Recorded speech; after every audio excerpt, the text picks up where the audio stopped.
Students, today I will discuss one of the most important topic that from stylistic textuality and intertextuality in stylistic. Dear students, आज की short सी video में मैं discuss करने वाली हूँ टेक्सचुअलिटी और इंटरटेक्सचुअलिटी क्या है स्टाइलिस्टिक के अंदर। शुरू करते हैं आज की अपनी वीडियो। पहले हम टेक्सचुअलिटी के बारे में पढ़ लेते हैं, देन फिर हम इंटरटेक्सचुअलिटी पे जाएंगे।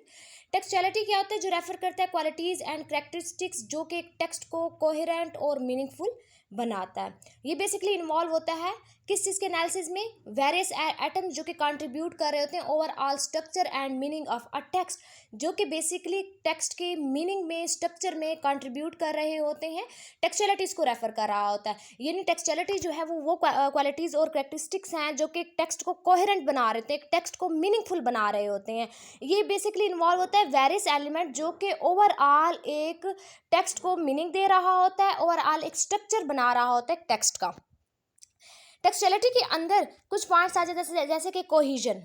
अब कोहिजन क्या होता है कि कैसे डिफरेंट पार्ट एक टेक्स्ट के कनेक्टेड हैं सरफेस लेवल पर थ्रू लिंग्विस्टिक एलिमेंट, जैसे कि कंजक्शन हो गया, प्रोनाउंस हो गया, लेक्सिकलिटीज हो गए, यानी इनके थ्रू कैसे एक टेक्स्ट जो है वो कनेक्टेड है सरफेस लेवल के ऊपर, इसको हम कोहिजन कहते हैं। इन कोहिजन बेसिकली क्या कर रहा होता है? कनेक्ट कर रहा होता है टेक्स्ट के पार्ट को surface level through linguistic element. अब जो हमारे पास कोहिजन है वो कौन सा? जैसे कि कंजक्शन है, थ्रू प्रोनाउन जो है वो एक टेक्स्ट कनेक्टेड होता है, लेक्सिकलिज्म्स के थ्रू जो है वो एक टेक्स्ट कनेक्टेड होता है। इसके बाद कोहेरेंस का कंसेप्ट भी जो है टेक्सचुअलिटी के अंदर आता है, लॉजिकल और सिमेंटिक कनेक्शंस जो कि क्रिएट करता है कि unified and meaningful message. Cohesion basically connect कर रहा होता है टेक्स्ट को, जो कोहेरेंस है ये वो एक ऑर्गेनाइज कर रहा होता है, वो एक लॉजिकल वे दे रहा होता है एक टेक्स्ट को। सिमेंटिक कनेक्शन जो कि क्रिएट करता है यूनिफाइड और मीनिंगफुल मैसेज, जो कि बेसिकली इन्वॉल्व होता है किस चीज़ के रिलेशनशिप में? आइडियाज़, इवेंट्स और concept with in the text के आइडियाज़, इवेंट्स और कंसेप्ट के अंदर के दरमियान रिलेशनशिप में ये बेसिकली जो है वो इन्वॉल्व होता है। तो ये आ जाता है हमारे पास कोहेरेंस। इसके बाद आ जाता है जेनरा एंड स्ट्रक्चर। अब ये कंसेप्ट भी टेक्सचुअलिटी के अंदर है। ये बेसिकली कन्वेंशंस और ऑर्गेनाइजेशनल पैटर्न जो कि करेक्टराइज कर रहा होता है डिफरेंट पार्ट्स या डिफरेंट टाइप्स ऑफ टेक्स्ट को, जैसे कि नैरेटिव हो गया, एक्सपोजिटरी राइटिंग हो गया या परसुएस टेक्स्ट हो गया। इन सब टेक्स्ट को जो है वो क्या कर रहा होता है? ऑर्गेनाइज कर रहा होता है। यानी जेनरा स्ट्रक्चर में क्या है? ये कन्वेंशंस या फिर ऑर्गेनाइजेशनल पैटर्न जो कि करेक्टराइज कर रहा होता है डिफरेंट टाइप्स ऑफ टेक्स्ट। अब वो टेक्स्ट जो है वो नैरेटिव टेक्स्ट भी हो सकता है, एक्सपोजिटरी टेक्स्ट भी हो सकता है, परसुएस टेक्स्ट भी हो सकता है। यानी ये सारे के सारे टेक्स्ट को ये क्या कर रहा होता है? इस तरह के टेक्स्ट को ऑर्गेनाइज कर रहा होता है, कन्वेंशंस और ऑर्गेनाइजेशनल पैटर्न्स दे रहा होता है। स्टाइल एंड रजिस्टर की अगर हम बात करें, सो चॉइस ऑफ लैंग्वेज और उसकी वेरिएशन अकॉर्डिंग टू कंटेक्स्ट के अकॉर्डिंग जो हमारे पास चॉइस ऑफ लैंग्वेज होती है, जैसे कि ऑडियंस हो गया, पर्पस हो गया, इसके अंदर बेसिकली क्या आ जाता है? यूज़ ऑफ फॉर्मल और इनफॉर्मल लैंग्वेज का यूज़ आ जाता है, जैसे कि टेक्निकल जार्गन या फिर कोई कॉलिकल एक्सप्रेशन हो गया। ये सब किस में आ जाता है? स्टाइल और रजिस्टर के अंदर। यानी ये बेसिकली क्या है? चॉइस ऑफ लैंग्वेज और उसके अंदर वेरिएशन किसके मुताबिक? अकॉर्डिंग टू कंटेक्स्ट के अकॉर्डिंग, ऑडियंस के अकॉर्डिंग, पर्पस के अकॉर्डिंग जो हमारे पास वेरिएशन आती हैं वो स्टाइल और रजिस्टर के अंदर आ जाता है। सो बेसिकली ये टेक्सचुअलिटी एक स्टाइलिस्टिक के अंदर जिसमें cohesion, coherence, genre and structure, style and register को डिस्कस करना है। इसके बाद हम डिस्कस कर लेते हैं इंटरटेक्सचुअलिटी क्या होता है। टेक्सचुअलिटी तो बेसिकली एक टेक्स्ट को कनेक्ट कर रहा होता है। इंटरटेक्सचुअलिटी वो कंसेप्ट है जो टेक्स्ट को शेप दे रहा होता है by and connected to the other text, यानी text within the text. Intertextuality होता है कि एक टेक्स्ट का दूसरे के साथ कनेक्ट होना।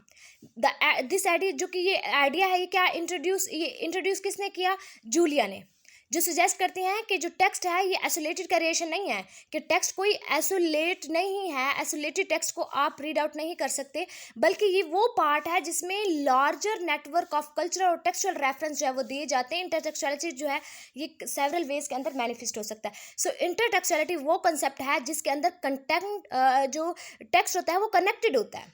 यानी ये आइडिया दिया किसने? जूलिया ने दिया। और इसमें इसने क्या, जूलिया क्या कहते हैं कि जो टेक्स्ट है वो आइसोलेटेड क्रिएशन नहीं है, बल्कि टेक्स्ट जो है वो लार्जर एक नेटवर्क है, उसके अंदर टेक्सचुअल रेफरेंस भी आ जाता है, उसके अंदर कल्चरल रेफरेंस भी आ जाता है।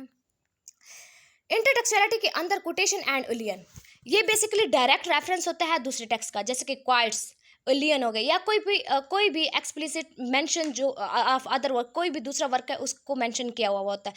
सो कोटेशन एंड एलियन का कंसेप्ट किस में आ जाता है, इंटरटेक्सुअलिटी के अंदर, कि जो डायरेक्ट रेफरेंस हो दूसरे टेक्स्ट का, जैसे कि कोई भी क्वाइट्स हो, कोई भी एलियन हो, या कोई भी दूसरे वर्क का जो है वो मेंशन किया गया हो। इसके बाद जो है पैरोडी एंड पेस्ट्री का कंसेप्ट भी इंटरटेक्चुअलिटी के अंदर आ जाता है, यानी इमिटेशन या कोई मिमिक्री कर रहे होते हैं दूसरे के स्टाइल को। मिमिक्री बेसिकली कहते हैं कॉपी करना, किसी की स्टाइल या फॉर्म को या कंटेंट ऑफ दूसरे टेक्स्ट के कंटेंट को जो है वो मिमिक किया जाता है, इमिटेट किया जाता है। ह्यूमरस और क्रिटिकल इंटेंट के अंदर दूसरे उसके साथ जो है यानी दूसरे टेक्स्ट को कॉपी करना, दूसरे टेक्स्ट को इमिटेट करना, ये पैरोडी एंड पेस्ट्री में आ जाता है। सो ये चीज़ किस में है, इंटरटेक्चुअलिटी में है, यानी एक स्टाइल की बात की गई है, एक ऑर्गेनाइजिंग की बात की है कि एक टेक्स्ट को कैसे ऑर्गेनाइज कर रहे हैं। सो उसके अंदर कोटेशन एलियन की आ जाती है बात, पैरोडी एंड पेस्ट्री की बात आ जाती है। इसके बाद genre and conventions, adherence to or a subversion of establish genres and conventions, जो कि टेक्स्ट को माइंड के अंदर थ्रू फैमिलियरिटी और कंट्रास्ट के थ्रू जो है वो माइंड के अंदर टेक्स्ट को लेकर आता है, जेनरा एंड कन्वेंशंस आ जाते हैं। यानी जो एडहेरेंस, ये सबवर्जन हो जो कि एस्टैब्लिश कराता है, यानी of establish genre and conventions. Influence and echo की अगर हम बात करें तो बहुत सारे सबटाइल रेफरेंस जो है या फिर इन्फ्लुएंस जो है, जहाँ पर एलिमेंट्स दूसरे टेक्स्ट के जो हैं वो fabric of the new text के फैब्रिक, यानी न्यू टेक्स्ट के साथ वुवन होते हैं, जो कि एक लेयर क्रिएट कर रहा होता है। यानी मीनिंग में क्या क्रिएट करता है, लेयर क्रिएट करता है वो इन्फ्लुएंस और इको। यानी ज़्यादातर जो रेफरेंस होते हैं, कई रेफरेंस होते हैं, कोई इन्फ्लुएंस होता है, यानी वो एलिमेंट्स टेक्स्ट के अंदर जो कि न्यू टेक्स्ट को वुमन कर रहा होता है, एक लेयर क्रिएट कर रहा होता है न्यू टेक्स्ट की। सो इसको इको कहेंगे, यानी इन्फ्लुएंस एंड इको। और ये कंसेप्ट किस में आ जाता है, इंटरटेक्सुअलिटी में आ जाता है। So dear students, basically stylistic के अंदर दो कंसेप्ट को हमने डिस्कस किया, टेक्सचुअलिटी एंड इंटरटेक्सुअलिटी। टेक्सचुअलिटी जो कि टेक्स्ट को कनेक्ट कर रहा होता है, और इंटरटेक्सुअलिटी जो कि टेक्स्ट को ऑर्गेनाइज कर रहा होता है। सो स्टाइलिस्टिक के अंदर हमने इन दो कंसेप्ट को डिस्कस किया। आई होप आप लोगों को इस वीडियो से ये दोनों कंसेप्ट क्लियर हो गए होंगे। Thank you for watching my video. अल्लाह हाफिज़।